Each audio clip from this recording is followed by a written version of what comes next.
Sizlere çok önemli bir ön takım sesi paylaşacağız arkadaşlar.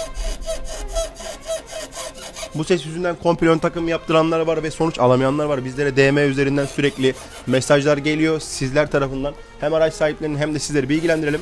Arkadaşlar bu sesimiz şu anda salıncağı esnetiyoruz. Salıncak burç sesi. Arabaya 2-3 kişi bindiğinde bile bu sesi alabilirsiniz. Her kasiste ve her tümsekte vesaire bu ses net bir şekilde sizlere geliyor ve herkes çok şikayetçi. Salıncak burçları değiştiği zaman bu ses tamamen ortadan kalkıyor. Herhangi bir ön takım işlemi yaptırmanıza gerek yok. Her kasiste, tümsekte gelen sesin kaynağı direkt salıncak burcu arkadaşlar. Salıncak burçlarınızı değiştirin. Yağlamayla vesaire uğraşmayın. Diğer videolarda görüşmek üzere.